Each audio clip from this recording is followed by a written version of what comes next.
اعوذ باللہ من الشیطان الرجیم، بسم اللہ الرحمن الرحیم، السلام علیکم ورحمۃ اللہ وبرکاتہ۔ ہوکائی کے ایک اور پروگرام کے ساتھ آپ کا میزبان محمد سعد اسلم حاضر خدمت ہے۔ اس پروگرام میں عدنان مرزا صاحب ہمارے ساتھ موجود ہوتے ہیں، آج بھی موجود ہیں۔ بہت شکریہ عدنان بھائی، السلام علیکم۔ وعلیکم السلام۔ کیسے ہیں آپ؟ خیریت سے؟ بالکل ٹھیک، الحمدللہ۔ ناظرین، اگر آپ کو اس پروگرام کی تھیم نہیں پتہ یا پہلی بار آپ یہ پروگرام دیکھ رہے ہیں، تو اس میں ہم انٹرنیشنل افیئرس کے اوپر زیادہ تر ڈسکشنز کرتے ہیں، ایسے ایشوز جن کا تعلق کہیں نہ کہیں پاکستان سے ہوتا ہے، جن کا ڈائریکٹ اثر اگر پاکستان کی سیاست پہ نہ بھی پڑتا ہو تو انڈائریکٹلی اس کا اثر کہیں نہ کہیں ہوتا ہے، اور ہمارا مین اسٹریم میڈیا وہ ساری باتیں آپ کو بتاتا ہوا کہیں بھی نظر نہیں آتا۔ ایون کہ یہ وہ والے اتنے بڑے ایشوز ہیں کہ جو سوشل میڈیا کی آنکھ سے بھی کئی بار یا تو لوگوں کو پتہ نہیں ہوتا، کیونکہ سوشل میڈیا پر بھی وہی چیز ڈسکس ہوتی ہے جس کے بارے میں لوگوں کو پتہ ہوتا ہے، کہیں نہ کہیں سے معلومات مل رہی ہوتی۔ تو ہماری کوشش یہ ہوتی ہے کہ ہم یہ سارے ایشوز آپ کے سامنے رکھیں، اور پھر آپ یہ فیصلہ کریں کہ ہم کہاں کھڑے ہیں، دنیا میں کیا ہو رہا ہے، ہمارے جو بیرون ممالک میں جتنے دوست ہیں، جتنے دوست ممالک ہیں، ان کے ساتھ ہمارے ریلیشنز کیا ہیں، اور وہ دنیا میں کیا کچھ کرتے پھر رہے ہیں۔ آج بھی ایسے ہی ایک پروگرام ہم آپ کے لیے لے کر حاضر ہوئے ہیں۔ عدنان بھائی، نائجر، امریکہ نے انڈائریکٹلی کو کروایا ہے، تب نظر تو یہ آتا ہے کہ ایسا لگتا تو ہے کہ وہاں کے لوگوں نے یہ سب کچھ کیا ہے، لیکن جب ہم اس کو ڈیپ ڈگنگ کرتے ہیں تو نکلتا وہی ہے کہ امریکہ بہادر ایک بار پھر۔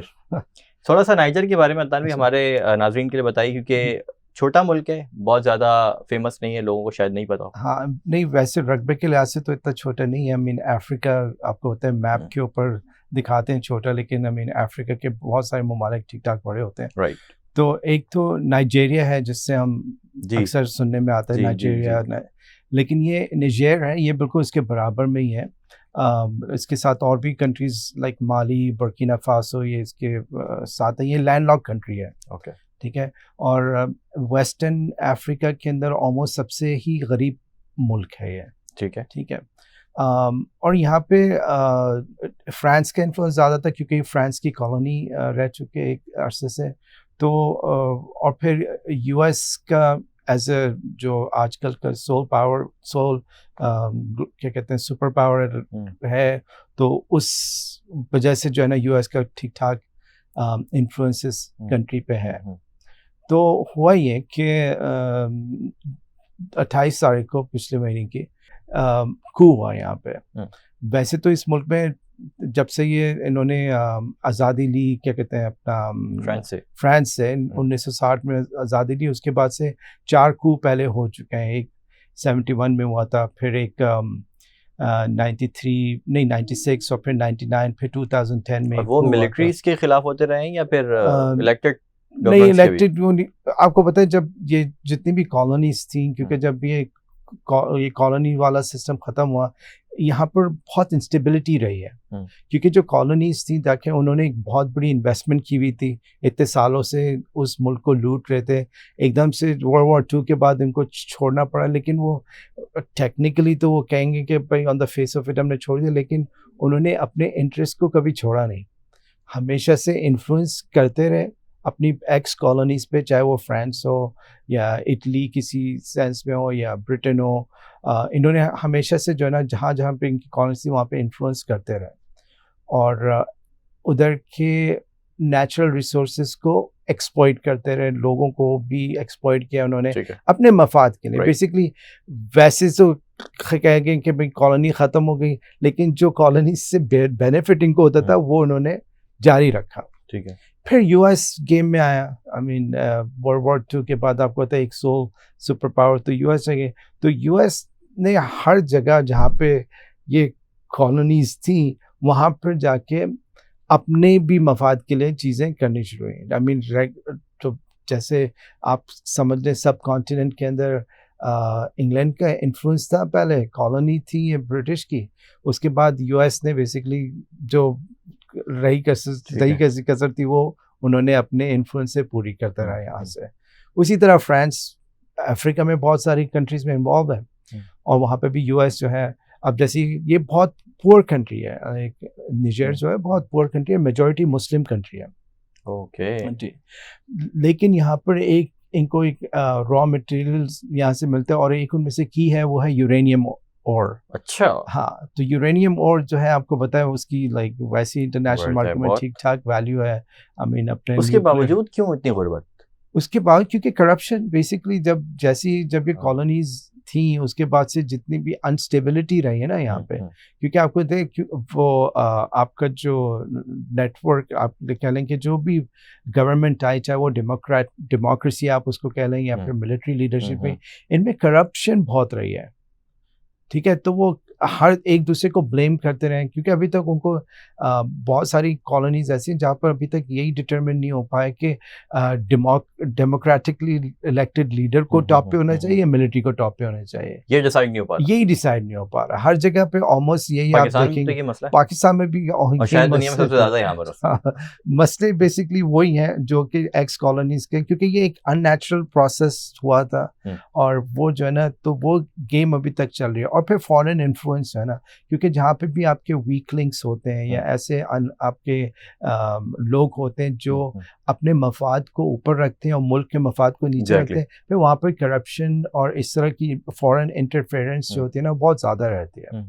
تو ابھی جو یہ ہم جو نجیر کی بات کر رہے ہیں, تو یہ جو کھو ہے یہاں پر بہت عرصے کے بعد جو ہے نا ایک اسٹیبلٹی تھوڑی سی ڈیموکریسی میں آئی ہوئی تھی. یعنی یہ جو ابھی لیڈر ہے اس کو 2 سال ہوئے تھے, لیکن اس سے پہلے بھی جو لیڈر تھا وہ ڈیموکریٹکلی الیکٹڈ تھا. تو ایک اسٹیبل ٹرانزیشن آف پاور ہوا تھا جو کہ ایک بہت خوش آئین بات تھی اس ملک کے لیے. یعنی باوجود اس کے کہ وہاں پر پاورٹی ہے, باوجود اس کے کہ بہت بیکورڈ کنٹری ہے, چیزیں بہتر ہونے شروع کی. یعنی سیکورٹی سچویشن بھی بہتر ہونے لگی بنسبتاً جو اس کے ارد گرد ہو رہا ہے. جیسے مالی میں بھی پچھلے 1-1.5 سال سے کافی انسٹیبلٹی رہی ہے, وہاں پر بھی یہ ملٹری ٹیک اوور ہوا, کو ہوا. اس کے برابر برکینا فاسو ہے, وہاں پہ بھی. تو یہ سب چیزیں اس لحاظ سے مالی نجیر کے اندر یہ ایکسپیکٹڈ نہیں تھا کہ کو ہو جائے گا.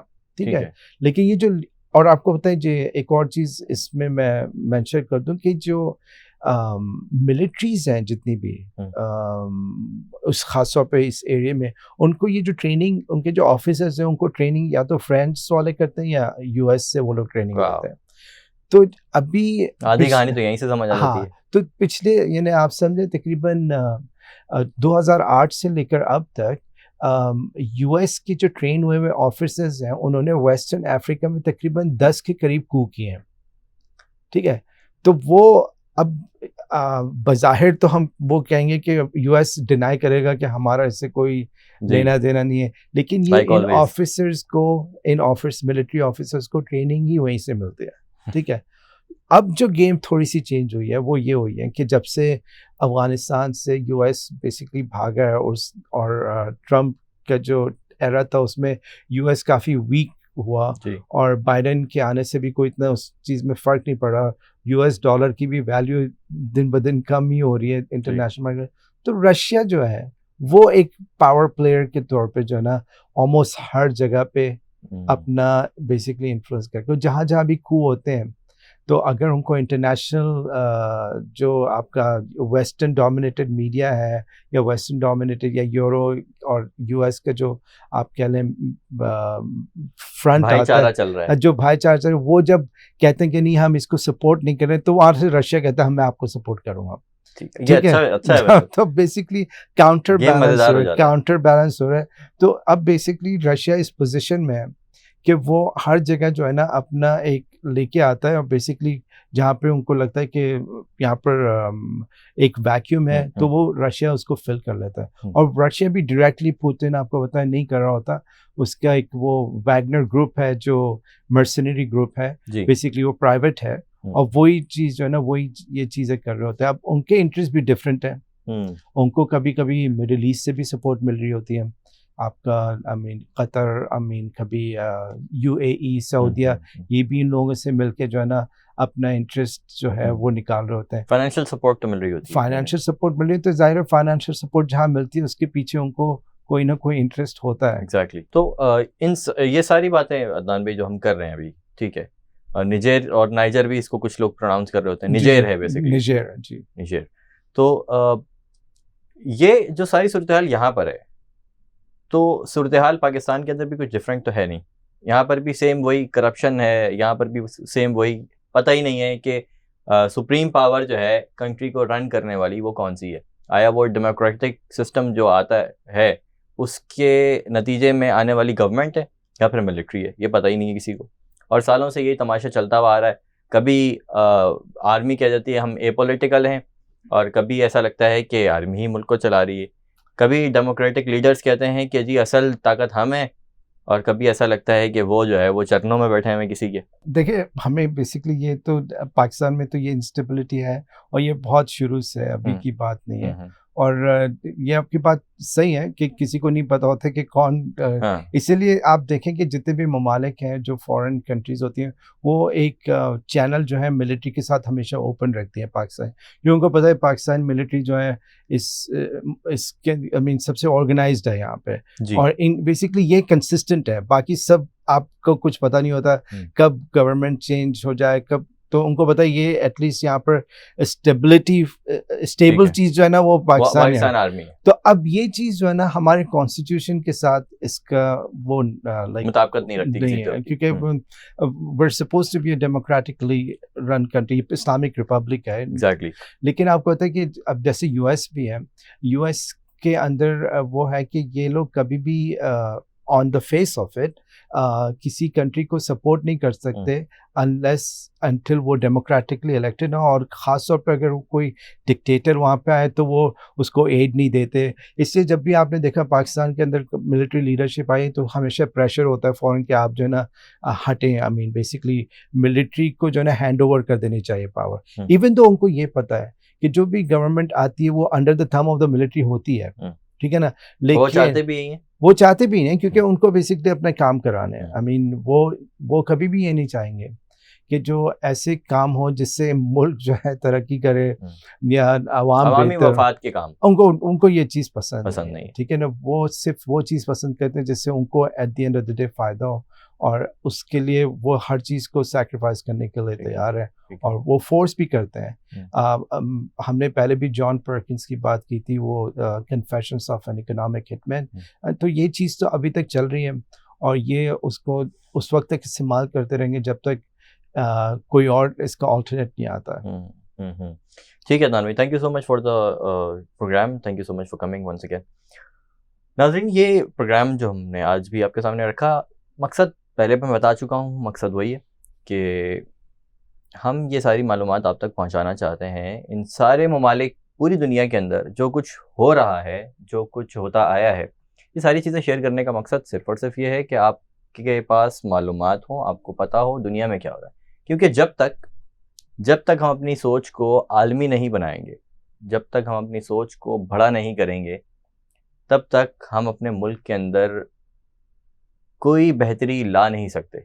ٹھیک ہے, جب تک ہمیں پتہ نہیں ہوگا کہ دنیا کتنی تیزی سے ترقی کر رہی ہے, دنیا کہاں کہاں کون کون سے ملک کے اندر کون کون سے مسائل پیدا ہو رہے ہیں, کن کن وجوہات کی بنا پر, اور اگر ہم اپنے ملک کے اندر ان وجوہات کو ختم کرنے کی کوشش نہیں کریں گے, جب ہمیں پتہ ہوگا کہ ان مسائل کی وجہ کیا ہے, ان مسائل کی جڑ کیا ہے, کس ملک کے اندر یہ جو ہو رہا ہے سب کچھ اس کے پیچھے یہ وجہ تھی, اور اگر ہمارے یہاں بھی ہو رہا ہے یا وہ وجہ ہمارے یہاں ابھی پیدا ہو رہی ہے, تو ہم اس کو ختم کرنے کی کوشش کریں گے.